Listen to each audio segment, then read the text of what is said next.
Yeah, we decided to have a chat today around topic related to masculine, feminine, polarity teachers, non-binariness, and yeah, I'm really excited to have Mike joining me. I randomly shared a post that they made, and um, yeah, it started some beautiful, interesting discussions. So then we decided to, yeah, go live and chat a bit more around this topic, which I'm really excited about. So thanks for joining me. Do you want to introduce yourself? Oh yeah, sure. So yeah, I guess you just mentioned my name is Mike. I live in Seattle, and as far as this topic goes, okay. Well, I'll just give a little brief synopsis. I guess I've been studying intimacy and connection and sexuality for a few years now, and as I was getting into the topic areas and the communities around it, I was also exploring what gender meant. And there was a while where I had this like kind of it looks my gears were crunching every time I was coming against teachings that used the words masculine and feminine. But it took me many years to discover out what was happening, which I can elaborate on more if it comes up. But in a nutshell, as I started to explore different queer and LGBTQ communities, I saw that there was like a nugget of perspective in those communities that to me didn't feel present in intimacy communities. And I guess it was opening up into exploring the overlap and blind spots of those two communities that kind of led us into each other's spheres. Yeah, thank you. You're welcome. Um, yeah, so I, yeah, also I've been working in sexuality for quite a long time, starting as a sex worker and working as a stripper, and then moving into the conscious sexuality, conscious kink realms. And personally, yeah, I was living in Berlin for many years, and Berlin is a very queer, um, revolutionary place, as most people who have visited know. So I was getting my kind of initiation into conscious sexuality and sacred sexuality in a place that was also very much about queerness, rejecting the binary, rejecting any cultural conditioning that kind of keeps us in boxes.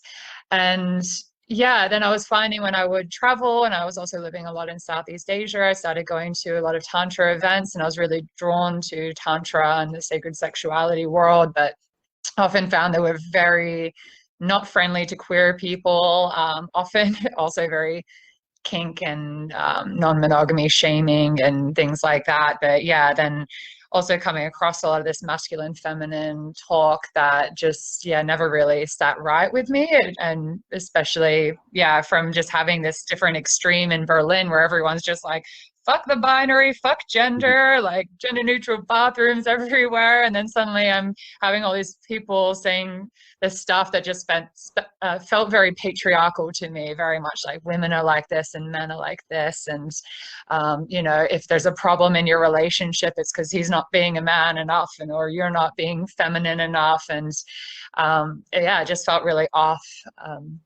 And yeah, I kind of stopped going to a lot of events because of that, and I didn't feel welcome as a queer person in these kind of spaces.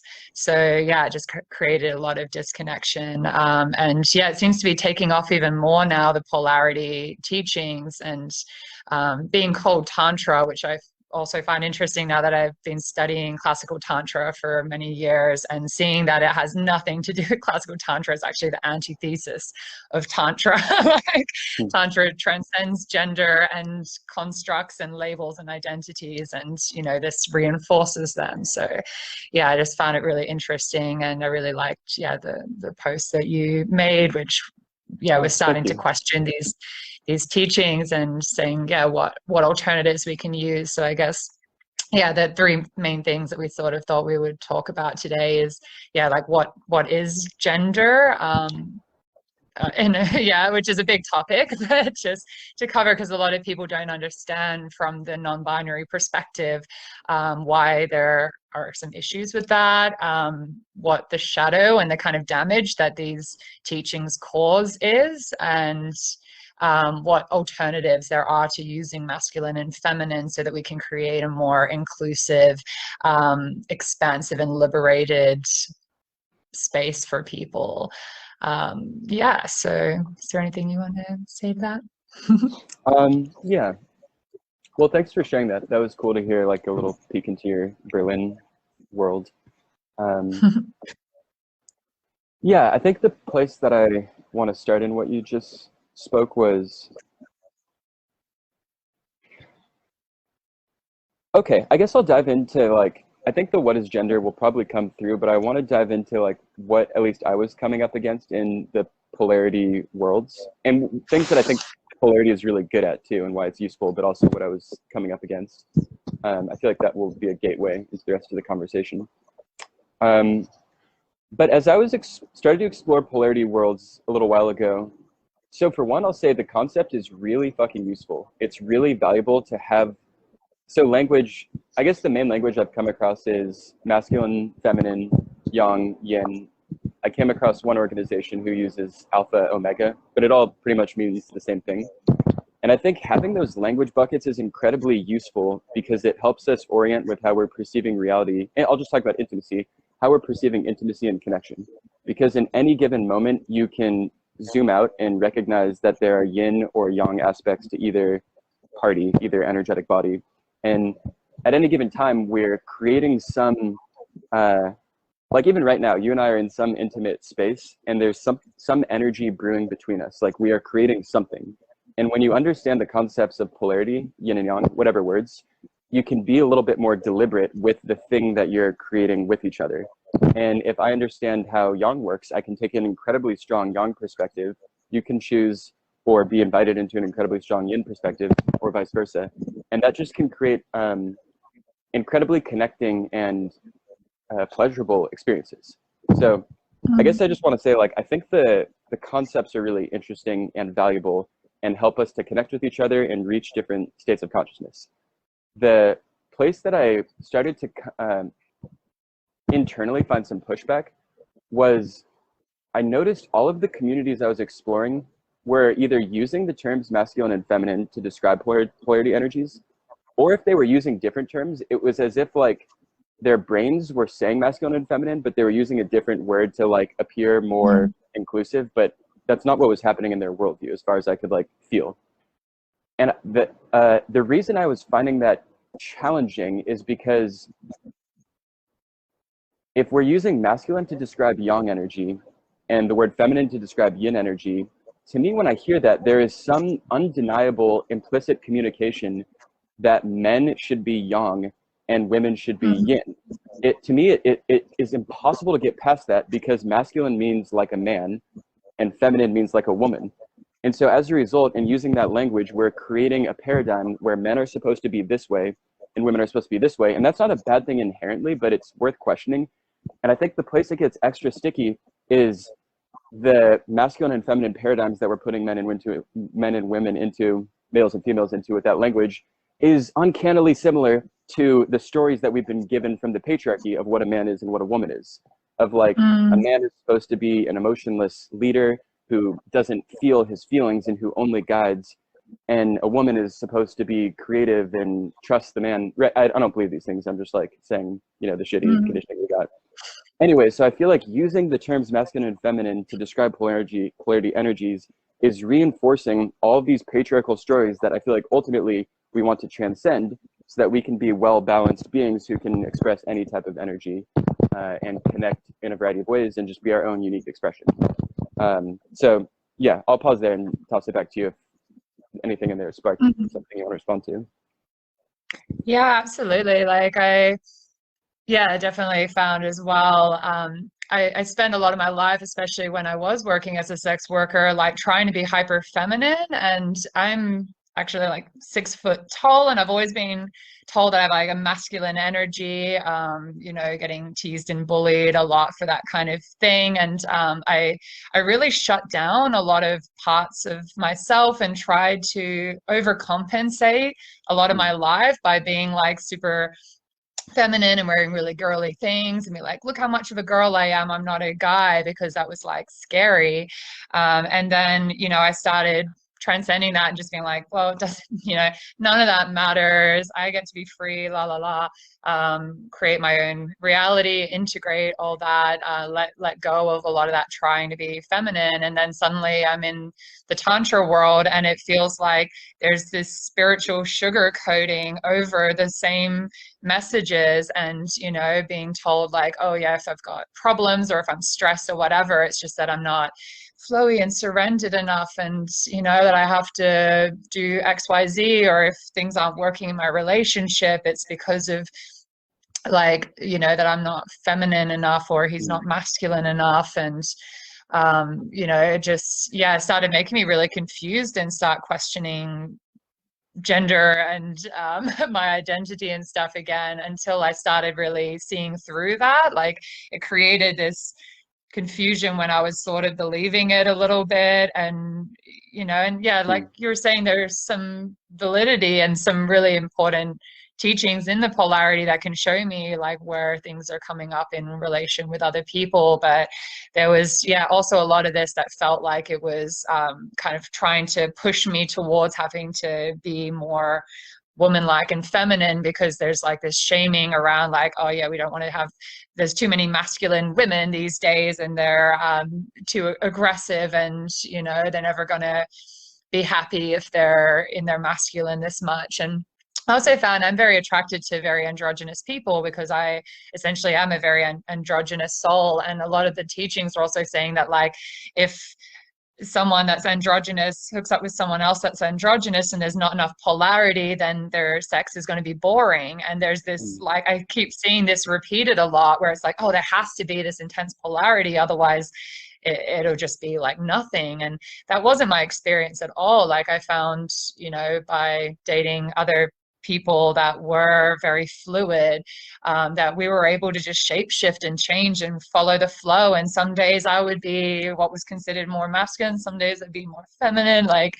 whatever. But when I would attach gender to that, then I would start questioning myself and start doubting myself and start like suppressing things.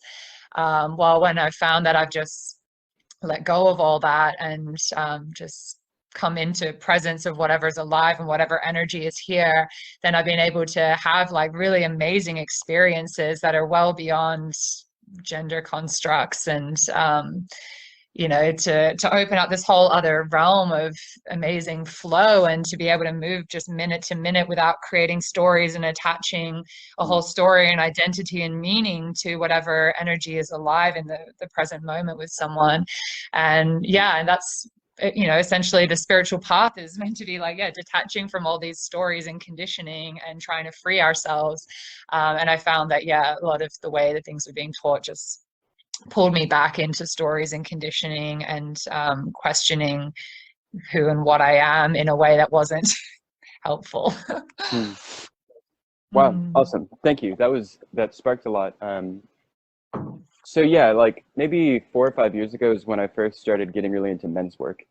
And I was learning a lot about intimacy, and I think I was just ultimately in this question of what does it mean to be a man? And in retrospect, I noticed all of the men's work events I went to, ostensibly they were saying that you should have balanced masculine and feminine, but the men who were leading it were these just like masculine beasts. Like, it wasn't led by androgynous men or men who were very fluid or floaty. It was men who had insanely deep yang and were claiming that like that the goal is balance. And I'm not dissing on that, because like I think people should pursue whatever type of cultivation of their being that they want. But I guess I was just coming in touch with like all of the role models I had for what it meant to be a man were incredibly yang heavy and weren't so androgynous. And then I started working at a sex shop in Seattle, and it was a gay kinky sex shop. And it opened up so fucking much in my experience of meeting people just all across the map with all kinds of experiences. And I'll just keep rolling. This might be a little long, but this is where it's going. Yeah, and when I was there, I started just buying a bunch of different clothes to express my sexuality. And I was just kind of finding my sexual aesthetic. And as I was buying more clothes, I started realizing that there was different sexual personas that the clothes were making. And one of them was like very dark and shadowy and very masculine and feminine. And one of these characters that I discovered in myself wasn't just feminine, but really felt at that time like a woman. And that was really Mm. challenging for me, because it had me question, like, what the fuck is gender? If I've identified as a man my whole life and now I'm discovering I have a person in me who is a woman. That's what kind of ripped open the question for me of what is gender. And I've been diving into it pretty headfirst for a few years since then. And I guess what I want to put in here is, I'll say in my perspective, gender is a unique journey that everyone's on, and I don't think anyone's Mm. gender should look like anything other than they want it to look like. And for a lot of people, it does mean being a masculine man or a feminine man or a woman or whatever. But for me, what I've discovered is I have a belief that sexually, we're all queer, and we put labels on top of that to help us identify. And I think labels are useful, but ultimately, I think we're all these incredibly loose, fluid sexual beings whose sexuality cannot be contained. And I also have a belief that literally any two people can find a sexual connection with each other. I think it's possible. In the same way that, like, we all have a sense of humor, any two people can find humor and play with each other. It's just a channel of expression. I think sexuality works the same way. And, like, yes, we have preferences or fetishes or whatever, but, like, I think sexuality is just a type of expression that you can connect with other people on. And I think we're all these incredibly queer free beings, and we use different labels such as straight or pansexual or gay or kinky or queer or whatever to help us orient. But underneath it all, I think we're all this complex web of sexuality. And I think the same thing about gender. I think gender is just, we're all of this, like, each person, I believe, is this incredibly diverse landscape of different energies. And we use words to help us orient, man, woman, non-binary, whatever. But I think that you can actually, like, look underneath the words and peel back the labels of man and woman and start to question, like, what is actually underneath that. I'll pause here and throw it back to you. But the last thing I want to say is, like, the inquiry of what does it mean to be a man has taken me so deep. And essentially what's happened is every idea I have of what it means to be a man, I honestly think it's all societally inherited. I have not been able to Mm. find any inherent definition or sense of what it means to be a man. Everything to me that feels like manhood is something outwardly put in. And every time I look at it and touch it, it, like, dissolves in front of my eyes. And that's where I'm at in my inquiry. And I recognize everyone's at is exploring something different with gender, but that's what's alive for me right now. Okay, I'll pause there. Mm. Yeah, I super resonate with that. Like, that sentiment around, yeah, that everything seems external, because it's been the same as me with, like, looking Mm, into femininity and, like, what even is a woman then, mhm, when I take away all of the conditioning. And the thing is, we can never really know. Like, they've done plenty of studies and stuff to show that ever since a baby, we're starting to be conditioned with gender. Like, mm, if they know it's a male baby and it's crying, then, and they ask, like, why is it crying? They'll be like, oh, he must be cranky. But then if it's a girl, then it's like, oh, she must be sad or upset. mm. And, like,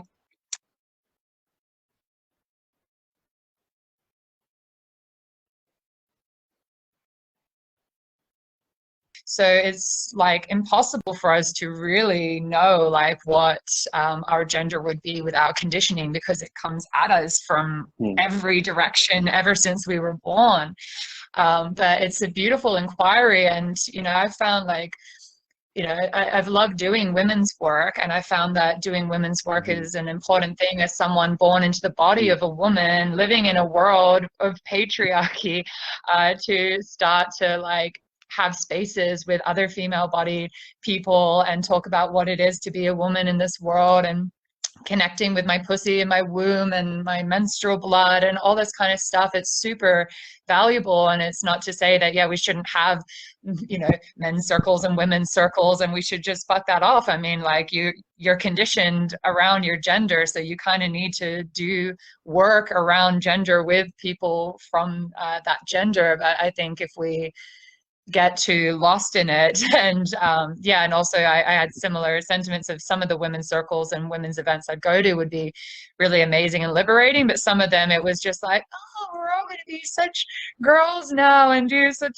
girl mm. things. And yeah, would just feel a little bit like, no, this isn't me or what I want to do right now, and I feel kind of like it's just a bit conditioned or whatever. But yeah, it's still such an important space to open Mm. up. But then to also have spaces to come together. And I think, I've loved seeing more and more like men's and women's co-healing circles and Mm. spaces for all genders. And that's why, like, when I run self-pleasure courses and sacred sexuality, like, I always just do all gender.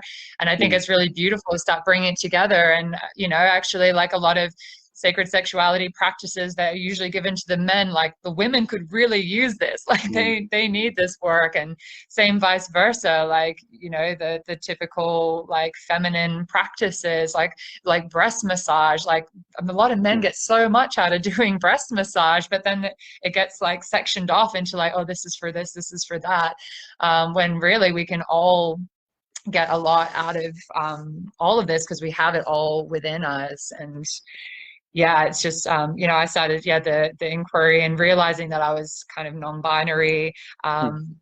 like the year before last year, I think. And it was just, like starting to realize, like, actually, like I'm happy that I'm in the body of a woman and I'm comfortable with that. And I am a woman, but I'm also well beyond that. I'm also a Mm. multidimensional being of consciousness and infinity that is beyond what any like label or definition can put in.